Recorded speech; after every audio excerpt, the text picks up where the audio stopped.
Hi guys, welcome back to my channel. It's Tori, and today we're going to be going over the books that I'm hoping to read in April. I realize, like, watching back some of my videos, it seems like I'm throwing my hands around an excessive amount. I'm a very expressive person, and sometimes I have a hard time telling my hands to be calm. March was a great month. I read less books in March than I read in February, but that's a different video.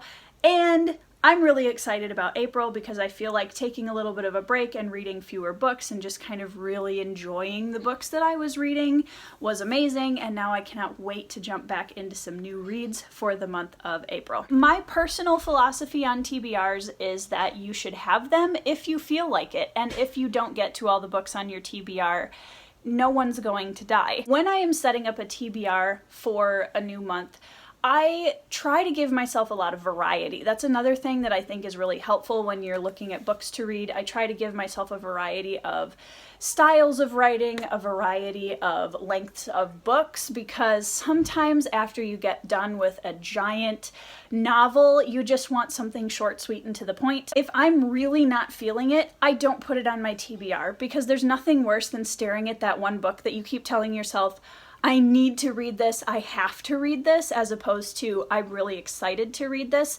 Don't do that to yourself. I'm hopefully going to be reading the sequel to The Lies of Locke Lamora, which is Red Seas Under Red Skies, also by Scott Lynch. The first book, Lies of Locke Lamora, if you've watched my review of that, I was obsessed. It was amazing. I can't wait to read more. I'm so excited about this book. I can't hardly stand it. Another author that I know and love is Brandon Sanderson, and Warbreaker has been on my list forever.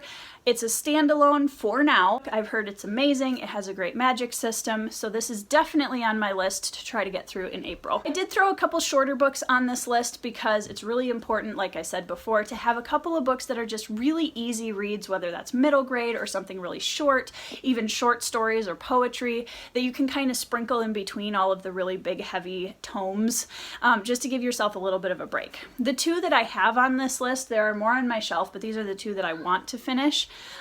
Also by Brandon Sanderson, The Emperor's Soul, this tiny little novella that I didn't even know existed until a few weeks ago. I have no idea what it's about, but I'm excited to check it out because it's Brandon Sanderson, so I'm sure it's going to be fabulous. I Never Promised You a Rose Garden is also on my list for April to finish. I started it already in March. This one is a little bit heavier. It follows the story of a young woman who was admitted to a mental hospital for schizophrenia in the 1960s. It's really, really good so far. I had to put it down for a little bit because it's something that hits me very personal, and it was a little heavy for the time that I was trying to read it. I tried to push through this and it was just not the right timing. So now I'm hoping to jump back into it and finish it. Okay, so now we have either new authors or new books or things. I don't know. There's not really a category for this pile of books, but they all sound really interesting and I can't wait to read them.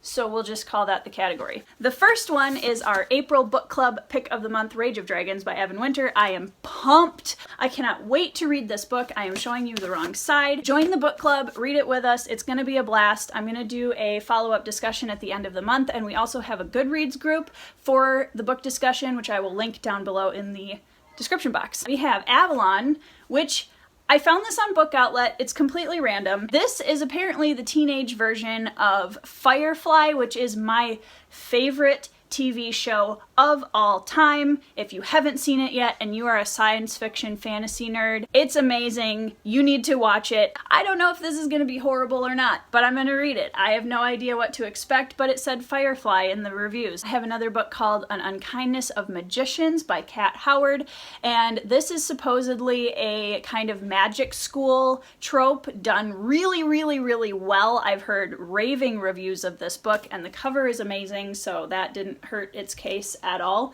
The fact that Neil Gaiman is plugging this book, I mean, yeah, I'm curious. Another author that I have been meaning to pick up for a while is Guy Gavriel Kay, who I had no idea this author even existed until about a month and a half ago. And I found out that he apparently edited for Tolkien, and he like co-edited the Silmarillion and things, so that's a pretty awesome thing to have on your resume.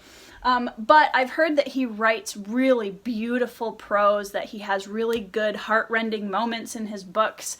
So I had picked up from Bookoutlet Sailing to Tosarantium. I don't know if this is a good place to start or not. So if you guys have read Guy Gavriel Kay, please let me know down in the comments. If you're like, no, don't read that one first, this one's better, let me know. Okay, I've changed my mind during the video. We're gonna start with Tigana, because now that I think about it, this is the one that everybody says is a good one to start with. The last one on my list is a book that my husband actually read last month, and that is The Sculptor by Scott McCloud. This is a graphic novel. It is beautiful artwork. My husband reads slower than I do, so if he can read it in a day, I'm pretty sure this is gonna be a quick read for me, and so that kind of puts it into the category of I need a break from all of these really heavy, giant, thick fantasy novels, and I want something completely different. Anyways, those are kind of some of the books that I have on my very flexible TBR for April. Let me know down in the comments what books you guys are hoping to read this month. I cannot wait to start seeing some other TBR videos. I hope you have an awesome day. I'll see you in the next video.